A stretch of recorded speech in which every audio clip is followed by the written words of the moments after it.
ఎట్లుందన్న movie? Movie ఒక్కొక్క scene ఒక్కొక్క భూకంపం వస్తాయన్న.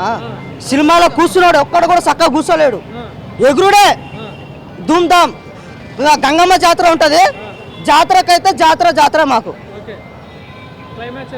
క్లైమాక్స్ మీరు ఊహించలేరన్న, ఊహించలేరు, అది మామూలుగా లేదు.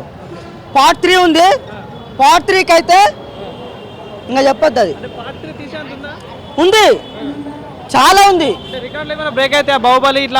అన్న. ఆల్రెడీ ఫ్యాన్ షోకి ఆల్రెడీ బ్రేక్ అయిపోయింది, ఆల్మోస్ట్ ఫ్యాన్ షోకి ఆల్రెడీ బ్రేక్ అయిపోయింది, కలికి బ్రేక్ అయిపోయింది, ఇది బ్రేక్ అయిపోయింది. కానీ అన్న మేము ఏ హీరోని కూడా మేము తక్కువ చేసి మాట్లాడము, వాళ్ళని ఇది చేయము, మాకు అందరూ ఒకటే. కానీ మేము అందరం సపోర్ట్ చేస్తాం, మమ్మల్ని అట్లనే సపోర్ట్ చేయాలి. రేట్లు పెంచాలి కదా, అంత రేంజ్ లో ఉందా మూవీ? అంతకు డబల్ ఉంటుంది అన్న, నీకు టికెట్కి న్యాయం జరుగుతుంది అంతే. టికెట్కి నీకు ఎట్లా పోదు, ఎక్కడ పోదు అన్న. డిఫరెంట్ అంటే అన్న, ఇప్పుడు ఒక్కొక్క సీను పుష్పలో ఎట్లుందో, పుష్ప తర్వాత ఎట్లొచ్చిందో అట్లా అనేది ఎలివేషన్ ఇచ్చిండు. ఒక్కొక్క స్టెప్ ఎట్లొచ్చింది అనేది అన్న, అది యాక్టింగ్ మాత్రం ఇంటర్నేషనల్ లెవెల్లో ఉందన్న. ఫైట్ సీన్ ఇంకా క్లైమాక్స్ సీన్ ఉంటుంది అన్న, దాన్ని చెప్పొద్దు. ఒక్కొక్క సీన్కు ఒక్కొక్క రేంజ్లో వెళ్ళిపోయింది. ఆల్మోస్ట్ ఇక చెప్పాల్సిన అవసరం లేదు. డిఎస్పీ గారు అంటే మనకు చెప్పాల్సిన అవసరం, మాకు ఇచ్చి పడేస్తాడు అంతే. డైరెక్షన్గా అన్న సుకుమార్ గారి డైరెక్షన్లో మాత్రము మా బన్నీ అన్నను ఎట్లా చూపించాలి, మేము ఎట్లా చూడాలి అనుకున్నాము అట్లా చూపించండి. కొంతమంది లాగ్ ఉంది అంటున్నారు ఫస్ట్ ఆఫ్. అవునా అన్న? లాగికి ఏం లేదన్న, స్టోరీని బట్టి వస్తుంది. అది లాగుడే అంటే దాన్ని మీరు గమనించింది ఏంటంటే స్టోరీ ఎట్లుంది, స్టోరీ ఎట్లా పోతుంది అని చూడాలి, కానీ దాన్ని లాగిండా దగ్గరకుందా అనేది చూడకూడదు. స్టోరీ వల్లనే వస్తుంది. శ్రీవల్లి చేసింది నిజంగా ఒక వైఫ్ ఒక హస్బెండ్కి ఎట్లుండాలో అట్లిచ్చింది. ఒక రియల్ అంటే మనము ఒక సినిమా చూసినట్టు అనిపించదు.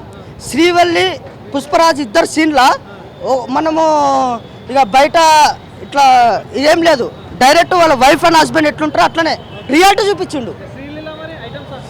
ఐటమ్స్ అంటే అన్న మామూలుగా లేదన్న. శ్రీవల్లిని మాత్రము హైలైట్ ఇచ్చి పడేసిండు. కిస్సా కంట ఫోటోకి వచ్చిండు. కానీ ఇప్పుడు మూవీ బాగుంది అంతా బాగానే అంటున్నారు కదా, కానీ ఇంత రేట్లు పెంచడం కరెక్టే అంటాం. బాగున్నప్పుడు రేట్లు ఎందుకు పెంచడం? మరి బ్రాండ్ ఉంది కాబట్టి రేట్లు ఎందుకు పెంచినట్టు?